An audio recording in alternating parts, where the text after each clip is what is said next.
listen, if you're going to do a type of surfacing, know how long it's going to last.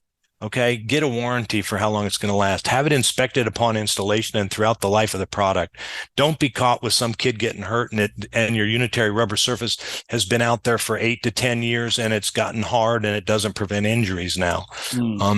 Make sure that you're in compliance. You understand how long that surface is going to last, know what it's going to cost to replace it, and have it inspected regularly just to ensure that you're covering your own ass.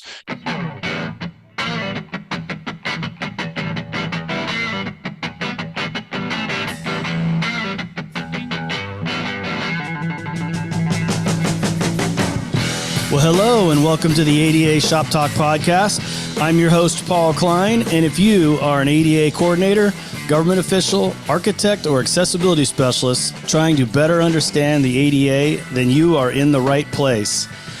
The ADA Shop Talk podcast is brought to you by BlueDag. Check out BlueDag's transition plan builder and inspection suite over at bluedag.com. And today I've got a great guest for you, a guy with a plethora of knowledge and history in the ADA space. I first met him several years ago at the ADA Symposium and might have enjoyed an adult beverage with him a few times. And that is Bill Botten. Bill Botten, how are you doing today? Well, and thank you so much for having me, Paul. Yeah, you're welcome. I know that's kind of how, in this ADA space, you got to go to these conferences. You want to be better and learn more. You connect with people. And, I can't say enough about the ADA Symposium and the work they do there. I've learned so much and met you there. And I know you've been part of that organization for a long time and the Access Board and all that. But tell us more about you and your background, Bill, that people don't know. Yeah, well, first, let me say that, yes, I've had the great opportunity to be a presenter at the ADA Symposium now for about 20 years. And I go there, too, with the opportunity to learn. And I've never been disappointed with the quality of the presenters and the topics that are brought there. And I really feel it's an important outlet for the industry, and seeing the great growth in compliance and inspection and just the enthusiasm behind making sure that everybody can come and play and participate in today's society, regardless of whether it's in sports or education or transportation, or you just want to be a pedestrian. The world has never been better in the United States for persons with disabilities, is my personal feeling. So my name's Bill Botten. I'm a 65-year-old white male that uses a manual wheelchair and have now for 41 years. In 1983, I was involved in a motor vehicle accident where I was ejected from the vehicle because I wasn't wearing a safety belt when it flipped over. As a result of that, I broke my back. I'm a spinal cord injury in a paraplegic where I still have good use of my upper extremities, but no use of my lower legs or voluntary use or sensitivity or feeling. And in 1983, we didn't have the ADA, and it was a really challenging issue to be in central Kansas without civil rights laws to actually get into anywhere or even pump my own gas. And so I really learned very early on that my opportunities was going to be to get to a larger city to where there was some expectation of some access to be able to participate again. And that was really the first time I had an opportunity to start feeling what accessibility could be like. Yeah. No, that's such a great perspective, because I always wonder that. I've been doing this a long time, 20, 30 years as well. And I like to think, and I selfishly like to think we've made a lot of progress. I think back in the early 90s when I first got into the codes, the ADA had just come along and all of us code officials were, we got to save the building. We're worried about fires and occupancies. We don't have time for these ramps and stuff. But I look at where we are now nationwide, and there's lots of access in the South now. There's some really proactive communities. So it makes me feel good that especially coming from your perspective, someone who sees the real life benefit of the struggles we have with the codes and the built environment. You have a personal, much to speak to it much more than I can. And I'm glad to hear that at least there's progress, but we still have a long ways to go. But I like to recognize that we have made some good efforts. Amazing progress. When in 1991, when the first ADA Accessibility standards were issued, we had some good inclusion issues there, and many of those have carried forward. But I had the really good fortune in 2000 to go to work for the U.S. Access Board as a staff person and start to work to develop recreation facility requirements. And I really believe that some of the more integrative and inclusive issues have been brought forward now. I know there's a lot of work to be done, but we live and we work, and for that time we get to spend with our family and friends in recreation or whatever leisure activities we love to do, or Yeah. even if it's just going to watch your family member or friend participate in sports, the opportunity to participate as a spectator, as an athlete, to be there as a parent, has really gone so far in this country compared to other countries that we've got to be proud that we have a standard that now provides access in recreation facilities, from amusement rides, boating and fishing facilities, sports facilities, play areas, swimming pools and spas. And think about all the outdoor areas now where we've honestly established requirements for persons to be pedestrians and be part of trail systems or bike paths. So think about that broad reach that recreation facility requirements are really, I think, integrating people with disabilities into everyday life. And really, I think the most important section that we've had an opportunity to insert into the standard is play areas. I really believe that having young people with disabilities interact with their classmates on a level playing field in a play area that allows them to participate in, play tag or whatever it might be, that we're including persons with neurodiversity and people with visual or hearing impairments or blind or deaf, and also those that use mobility devices to inclusively participate in play and recreation. So much learning and socialization begins there that I believe that that's been the real formative, inclusive part that we've been able to be a part of in our generation. Yeah, definitely. And correct me if I'm wrong. I believe in the 91 ADAS and the ADAG didn't have a lot for developed areas yet, right? Isn't it the adoption of the 13 standards that kind of brought that more into the regulations? Do I have that right? Well, what happened is in the 1991 standard, there was a placeholder for recreation facilities, Chapter 15. And then when the Access Board completed the 2004 guidelines, it included a new chapter. And at that time, it became Chapter 10 in the new numbering system. So as of March 12th or March 15th of 2012, now there's been, standards for new construction and alteration of recreation and playgrounds and sports facilities to be accessible to and usable by people with disabilities. And so it's really about 12 years old that we've had this requirement, that it's been mandated across state, city, local government facilities, but also private facilities to include this, and as well as those that receive federal dollars. That's really a large step for making sure that people of all abilities have the opportunity to participate in sport and recreation. And I think we see more and more programming that at the college levels, we have more and more wheelchair basketball teams. We have more and more opportunities for persons that are in high schools and middle schools to participate in sports activities with disabilities. So I'm really encouraged about where we're going and the future. And I really too think that, more and more people are advocates for inclusion and accessibility. We've never had as large of a group of people that specialize in evaluating minimum requirements of accessibility per the standard. There's never been this push for compliance that we have now, which is so encouraging to see. Yeah, for sure. Because that's what makes life enjoyable. I mean, it's one thing to have bathrooms, super important, parking, but we've had that for 30 something years, which is great. So in our code development process, and it's really in its infancy, 12 years, but it's still really well written. And I find when I apply those regulations, they're real reasonable, not overly regulatory, and makes a lot of sense. And I think it's so important that those communities have the same, the outdoor recreation. I mean, that's what makes life enjoyable. What good is to sit around and do nothing? I mean, if you can't enjoy those things and enjoy life. So I think it's super important. And with that, Bill, a lot of people who apply the standards and the regulations, there's a lot of misconstruction. Oh, well, nobody in a wheelchair can. Like the other day, I had a question. They were providing 20 parking stalls at a trailhead, and it was actually provoked this agency enough to call me to see if accessible parking was going to be required. It was brand new parking for a brand new trailhead. I'm like, why are we even asking this question?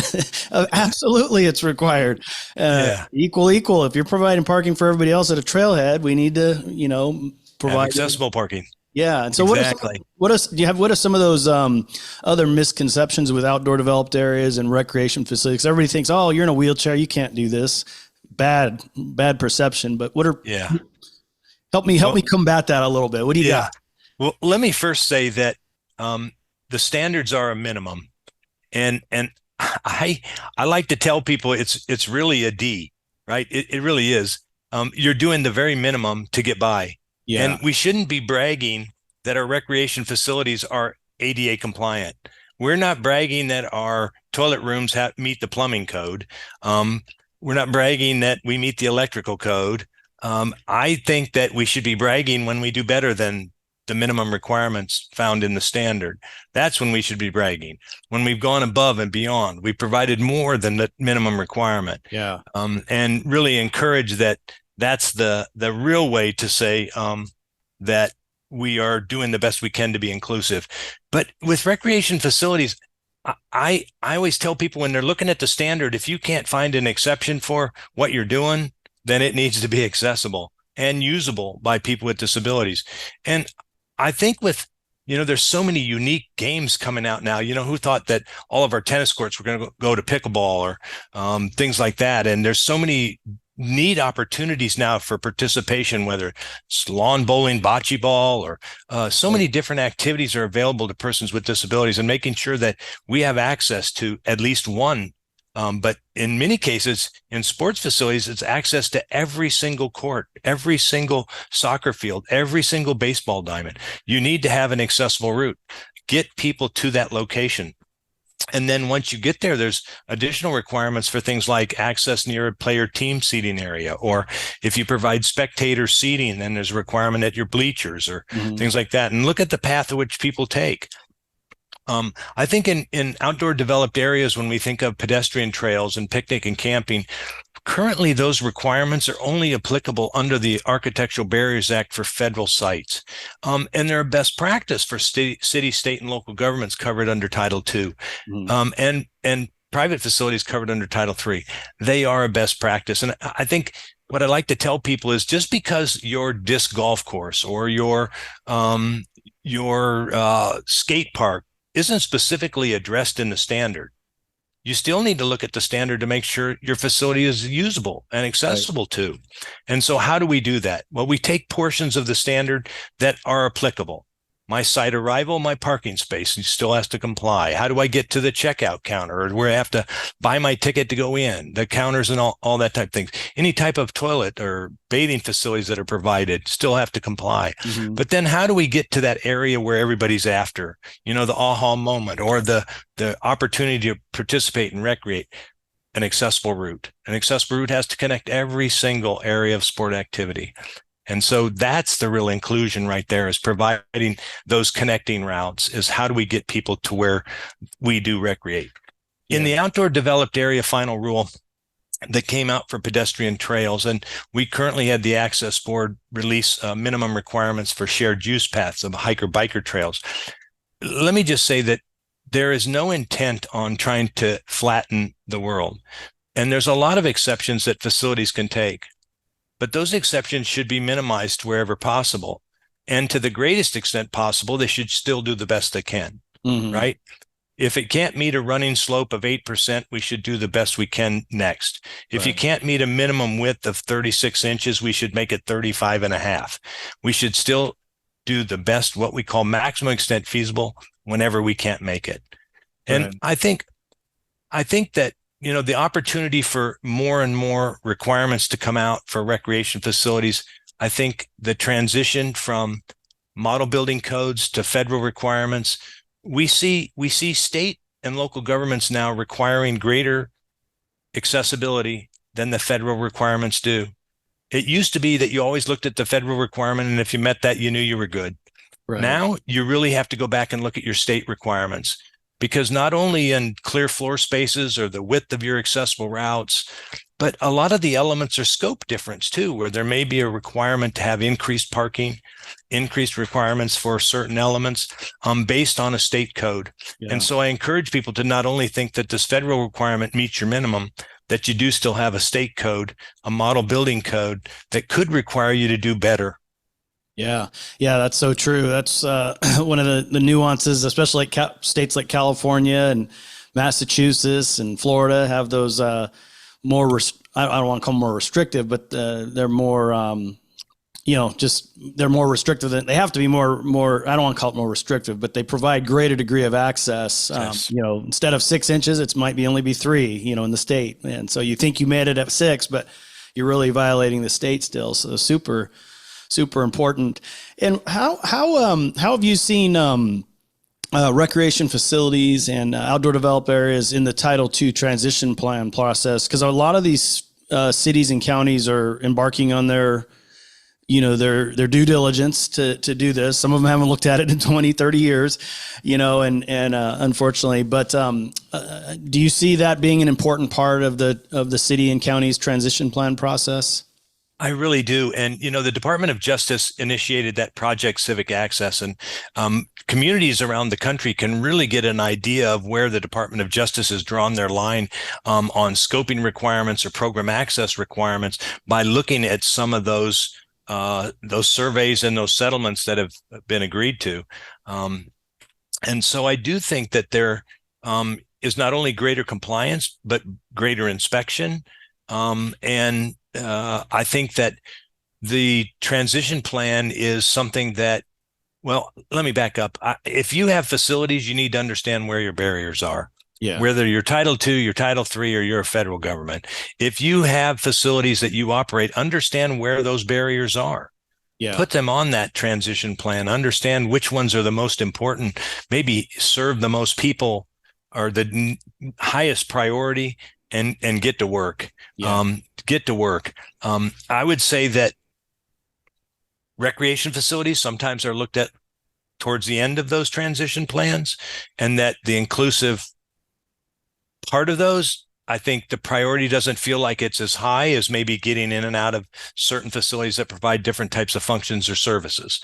I would just say that not only should they be a priority, but maybe a separate funding source, or a way to make sure that if not all swimming pools, at least one is a model.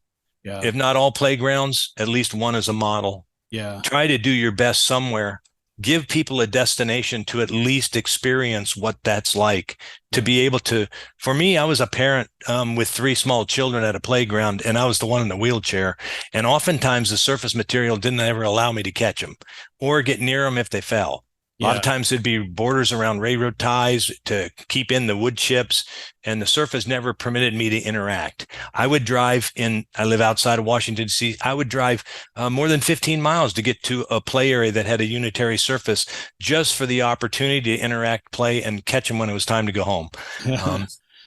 It was one of those things where it taught me very quickly about the opportunity to be involved or sit on the sideline.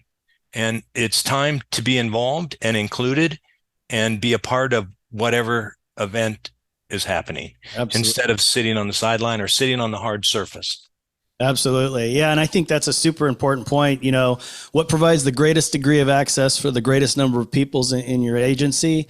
And I think involving the local disabled community and housing advocates to help you prioritize, because you might think, oh, we need to get our public right of way over here taken care of, when that money could have been for the local recreation facility, because nobody uses that, because everybody comes on, site arrival or something, and so involving the community in there to have that voice and prioritize. And I think agencies sometimes get so caught up on asphalt and concrete and don't involve those communities.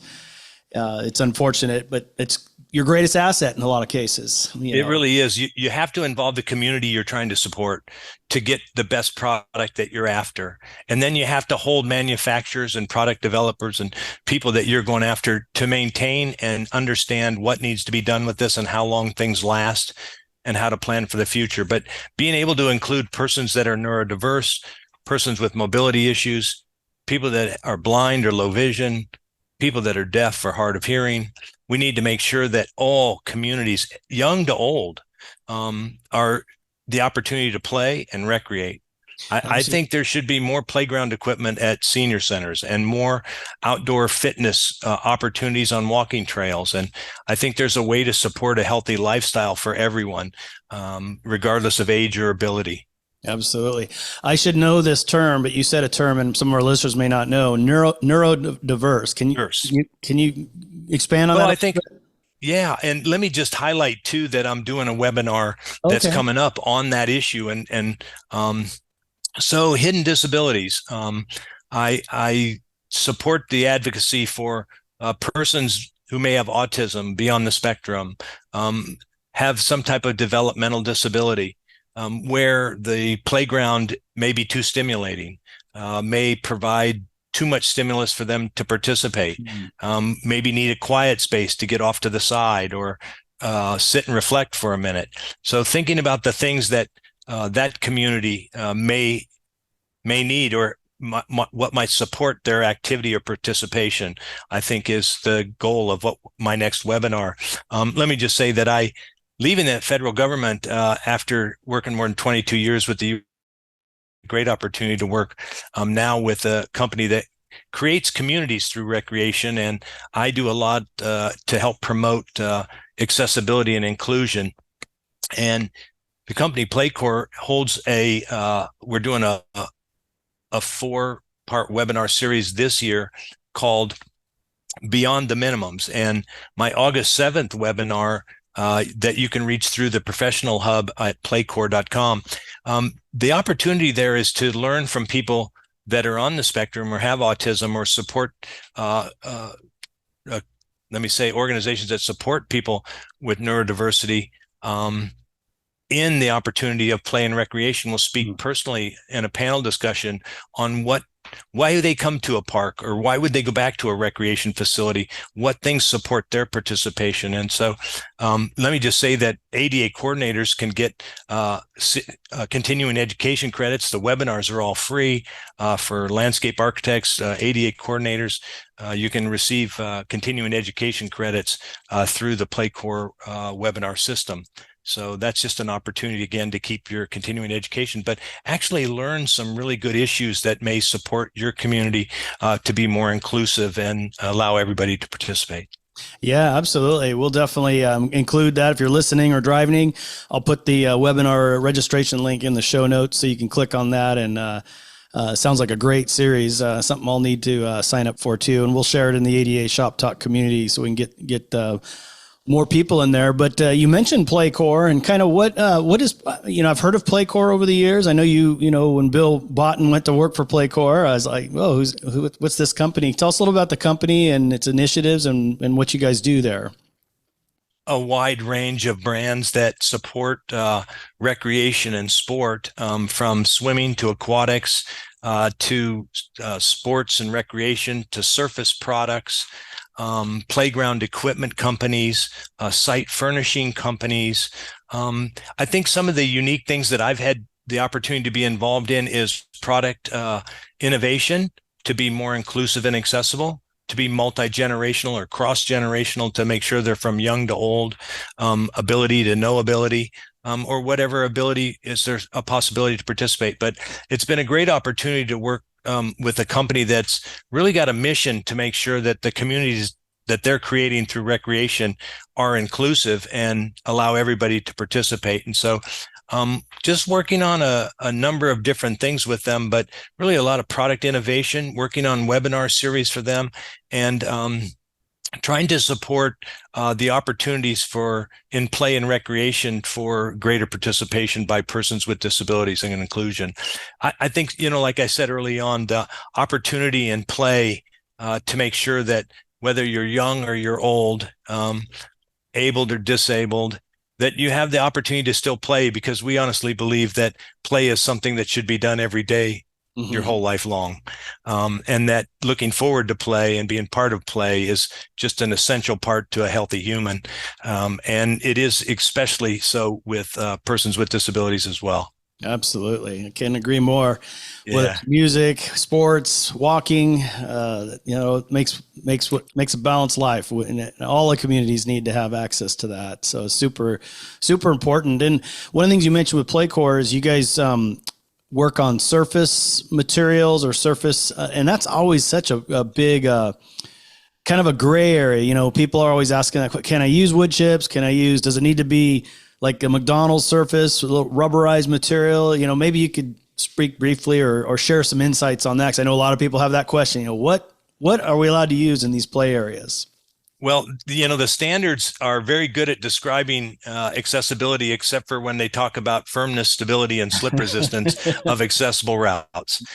There's no way to currently measure or evaluate for persons with disabilities and those that are managing or operating facilities. There's not a lot of guidance. Right. Let me say that the Access Board worked really hard to develop a engineered wood fiber work test method that went through the ASTM process. And that's currently, in playgrounds, there's 3 reference standards, and they're all ASTM standards. And they address things like the U zone, where a child would fall off a piece of playground equipment, and what that surface would need to have what we call a fall attenuating surface characteristic. Mhm. But then where the accessible route intersects or goes through a play area, it also has to have what we call wheelchair rollability or workability. And that standard is currently a lab test. And we've worked for almost 20 years to get that into a portable test operation. I'm currently chairing a committee in Resna where we are working on developing a test method for a portable device called an instrumented surface indenter to measure firmness and stability. And we hope to have that test method available by the end of the year. No values there about what is a pass or fail, but the opportunity to at least understand, or am I closer to concrete or closer to sand? Yeah. But let me say about the engineered wood fiber. So play area surfacing is really challenging, right? We got to make it accessible, but we got to make sure people don't get hurt on it. Right. And so we have to make it soft and we have to make it hard. So those characteristics are competing. I would say that anybody that's using a loose fill product has to understand that there's going to be increased maintenance. I mean, your kids are going to have that stuff in their shoes. They're going to throw it. They may eat it. Who knows where it all is, but it's still in the bottom of your washer and dryer. Yeah. And that stuff goes everywhere. So you're going to have issues with maintaining slope and cross slope and changes in level and just the characteristics that are required as part of an accessible route. Unitary surfaces are more expensive, but require less maintenance, right? And so there can be greater accessibility on unitary products than loose fill products that aren't maintained. And oftentimes they're not maintained. In the standard for play area surfacing, the standard specifically calls out that the surface has to be regularly or frequently maintained to ensure compliance. And that's just already part of the standard, but we said it again right there because we were so concerned that it wouldn't be maintained. We also funded research when I was at the Access Board through Indiana University and the National Center on Accessibility. A close friend of mine, Jennifer Skolsky, worked on that report, and it's the 7 things every playground owner needs to know about their surface. And it's still available at the Access Board's website under their guidance material. And I think it's a very important document to look at if you're doing a loose fill product in an area where you have to maintain it and you may not have the maintenance staff to do so. Listen, if you're going to do a type of surfacing, know how long it's going to last. Okay, get a warranty for how long it's going to last. Have it inspected upon installation and throughout the life of the product. Don't be caught with some kid getting hurt and your unitary rubber surface has been out there for 8 to 10 years and it's gotten hard and it doesn't prevent injuries now. Make sure that you're in compliance. You understand how long that surface is going to last, know what it's going to cost to replace it, and have it inspected regularly just to ensure that you're covering your own ass, basically. Yeah. Right. And Yeah. so those are some key tips that I would say is understand what you're purchasing, get a warranty, get some kind of guarantee. And the maintenance thing is such a great point because a lot of people are like, well, we don't want to use concrete, we don't want to use asphalt, so we're going to use DG, Yeah. for parking services or even accessible routes, like in picnic areas I've seen. But a year later, especially here in the South, and up where you live, it becomes a maintenance issue. So what do you really gain? You save some money on the initial build, but you created a more expensive long-term maintenance issue. Yeah. I struggle with some of that when we have a gravel parking lot, what to do with the accessible parking spaces. I've been on ones where they asphalt those and the access aisles or concrete or do some kind of a paver instead of the gravel. But what typically happens is the change in level that's created by that pad because it's not maintained, that the gravel finally settles, makes it more difficult to get on and off that firm surface. Mm, I would like to see that they really work to try find some permeable surface if that's what we need there, and find some way to bind it or create the surface to where it needs less maintenance. By maybe some type of geoform or some kind of pattern in the ground where they can create that permeable surface that they may be still after, but create something that's firm and stable. Those parking spaces, again, should probably be provided beyond the minimum requirement. But I think in a lot of gravel lots, it's difficult to, how do you identify the access aisle? right. You're not going to paint the gravel. So how are we going to identify that people shouldn't be parking in that access aisle on gravel? And I've seen it done a lot of different ways, whether it's blue parking stops, whether it's signs with arrows aimed towards the middle, talking about accessible parking. It's hard to identify that access aisle without more signage.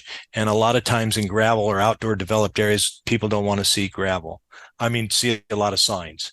Right. Let me just back up too on surfacing. The surfacing industry has really excelled in a lot of areas, whether it's synthetic sports turfs, whether it's a unitary rubber or it's a permeable rubber trail type surface, that there's a lot of unique opportunities now to include an accessible surface, one that maybe supports joint and, the usability factors of having some cush to it, but also is accessible. And hopefully over time, we'll have a better way to measure firmness and stability, and people will be able to value more loose fill products or compacted, binded surface types. Let me just highlight one last thing. Under completed research on the U.S. Access Board's website, under Advancing Access, there is a natural trails surface study, again, done by the National Center on Accessibility, where we looked at DG and we looked at a bunch of soil stabilizers and topical, whether they're, churned in, and where they used urethane to bind pea gravel and things like that. And so that surface study might be of help to you, because let me say, at the very back, we did a survey monkey where we had people write in and tell us what type of products they were using on their trail surfaces, keeping them natural, but still made them firm and stable. And so there's a lot of good information geographically in there about products people were using. Okay. I'll definitely look up both those, the 7 things and also the natural trail study, and we'll put the link in there. I think that'd be super helpful for our listeners. Yeah, that's good stuff. I mean, you've got the background, so I love picking your brain here. I'm just here taking notes. Well, let me just reiterate again real quickly, and that is that, regardless of the type facility, recreation facility you're constructing, really do the best you can. Bring the community together, whether it's disabled veterans groups, wounded warrior groups, Easter SEAL camps, whatever it is, get the most input you can possibly can to make sure that you're doing the best job you can, because these facilities last 20 years plus a lot of times, and a lot of times not a lot of money to do anything from there forward. So it's so important to get it right the first time. And then think about creating these communities of people of all abilities, of all ages, to be able to recreate and have sport together. I mean, that's the real obligation, I think, for our state and local governments, is to create those communities where we can all come together in sport and recreation. And that's why I've been so proud to work for PlayCore, is that's their mission, is making these communities accessible to and usable by people with disabilities throughout their brands. Yeah, that's so true. Well said. And that's awesome stuff. Well, what's the best way to get hold of you, Bill? Is so I can include some of your information. Those might want to reach out to you. Yeah, currently I have an email address. It's my first and last name, bill.botton at playcore.com. That'd be the best way to probably reach out to me. And I'm hoping that you'll join us on our webinars. Take these continuing education opportunities for free. And the ones that I did last year are archived. We did another one on mobility issues in park and play facilities and how to make them more inclusive. We talked about a lot of different things, about adult changing tables that are coming in the new model building code requirements, things that, not only the sport and recreation facility, but what about those amenities that support those opportunities, and how to make sure that toilet and bathing facilities are, fully inclusive and more than the minimum. And how do we support everybody, again, young to old and able to disabled? Absolutely. Well, that's awesome. I will definitely include the replay links in the show notes. So we're going to have a whole bunch of great resources for you there in the show notes. Bill, you are just a great wealth of knowledge, and I love the background, and you dropped so many good nuggets there that I think are going to help out our folks. I want to thank you so much for coming on the show too. Paul, I appreciate what you're doing, and I think that it takes all of us to create a better world and more an accessible world. And I appreciate you giving me an outlet to speak to your audience and promote access and inclusion. Absolutely. I think I couldn't have said it any better. So thank you so much. Thank you for listening.